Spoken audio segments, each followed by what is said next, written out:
Hi friends, நம்ம இன்றைக்கி இட்லிக்கு மாவு குழம்பு செய்ய போகிறோம். அதுக்கு 2 வெங்காயம், 4 பச்சை மிளகா, கொஞ்சம் புதினா, கொஞ்சம் தக்காளி, 3 தக்காளி கட் பண்ணி வச்சுருக்கோம். அப்புறம் இஞ்சி பூண்டு பேஸ்ட்டு வீட்டிலே அரைச்சி ஃப்ரிட்ஜில் ஸ்டோர் பண்ணி வச்ச இஞ்சி பூண்டு பேஸ்ட்டு. இது எல்லோரும் கடல மாவுன்னு நினைப்பீங்க. இது கடல மாவும் கிடையாது, அப்புறம் பொட்டுக்கடலை மாவும் கிடையாது. இது துவரம் பருப்பு மாவு. இதில் மாவு குழம்பு எப்படி செய்கிறதுன்னு நம்ம பார்க்கலாம். வீடியோ போகலாம் வாங்க.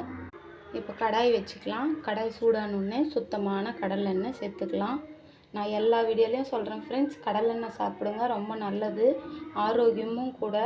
மற்ற எண்ணெயை சாப்பிட்டு உடம்புக்கு எடுத்துக்காதீங்க, இந்த கடலெண்ணெய் சாப்பிடுங்க. கடலெண்ணெய் கொஞ்சமாக யூஸ் பண்ணாலும் பரவாயில்ல, ஆனால் உடம்புக்கு ரொம்ப ரொம்ப நல்லது. கெட்ட கொழுப்பு இல்லாமல் நம்ம உடம்புல நல்ல கொழுப்பு மட்டும்தான் சேர்க்கும்.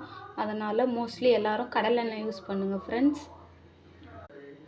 இப்போது இது கூட ஒரு 3 பட்டை, 3 லவங்கப்பூ சேர்த்துருக்கோம். வெங்காயமும் பச்சை மிளகாவும் சேர்த்துக்கலாம்.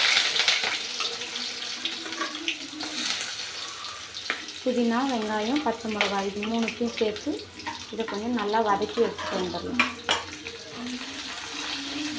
பாருங்கள் ஃப்ரெண்ட்ஸ், வெங்காயம் இப்போ நல்லா வதங்கிருச்சு. இப்போது வீட்டிலே அரைச்சி வச்ச இஞ்சி பூண்டு பேஸ்ட் ஒரு 1/2 டேபிள் ஸ்பூன் இதில் சேர்த்துக்கலாம். இப்போ இது நல்லா வதங்கிருச்சு. இப்போ நம்ம வெட்டி வச்ச 3 தக்காளியை இதில் சேர்த்துக்கலாம். இப்போ நம்ம ஒரு குட்டி டேபிள் ஸ்பூன் அளவு மஞ்சத்தூள் சேர்த்துக்கலாம். இப்போ இந்த குழம்புக்கு தேவையான உப்பு சேர்த்துக்கலாம். பாருங்கள் ஃப்ரெண்ட்ஸ், இப்போ இது நல்லா வதங்கிருச்சு. இப்போ நம்ம இந்த துவரம் பருப்பு அரைச்ச மாவை நம்ம இதில் சேர்த்துடலாம். பாருங்கள் ஃப்ரெண்ட்ஸ், மாவு குழம்பு ரெடி ஆயிடுச்சு. அது ஒரு கொதிச்சு வரட்டும். அதுக்குள்ளே நம்ம ஒரு ஆரோக்கிய செய்தியை கேட்போம்.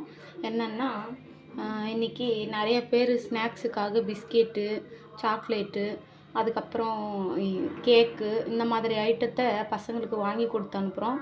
ஆனால் நம்ம அதை தவிர்த்து வேர்க்கடலை இருக்குது இல்லையா, அதை டெய்லி ஒரு கைப்பிடி அளவுக்கு அவங்களுக்கு ஸ்கூல் போகிற பிள்ளைங்களுக்கு ஒரு குட்டி பாக்ஸில் நம்ம போட்டு கொடுத்தோம்னா அதோட ஆரோக்கியமான ஸ்நாக்ஸ் வேறு எதுவுமே இல்லை ஃப்ரெண்ட். அந்த வேர்க்கடலையோட ஒரு துண்டு வெல்லத்தையும் சேர்த்து கொடுத்து அனுப்புங்க. உடம்பு ரொம்ப ஆரோக்கியமாக இருக்கும், பசங்களுக்கும் எந்த கெடுதலும் வராது. இதை நீங்கள் ட்ரை பண்ணி பாருங்கள், பசங்க ரொம்ப ஆரோக்கியமாக இருப்பாங்க. பாருங்கள் ஃப்ரெண்ட்ஸ், சூப்பரான மாவு குழம்பு ரெடி ஆயிடுச்சு. இப்போ இதை நம்ம கொத்தமல்லி தூவி இறக்கிடலாம். அவ்வளோதான் ஃப்ரெண்ட்ஸ், இட்லிக்கு மாவு குழம்பு சூப்பராக ரெடி ஆயிடுச்சு. ட்ரை பண்ணி பாருங்கள். ட்ரை பண்ணி பார்த்துட்டு கமெண்ட்டில் எப்படி இருக்குன்னு சொல்லுங்கள். பாய் ஃப்ரெண்ட்ஸ், நெக்ஸ்ட் வீடியோவில் மீட் பண்ணுறோம்.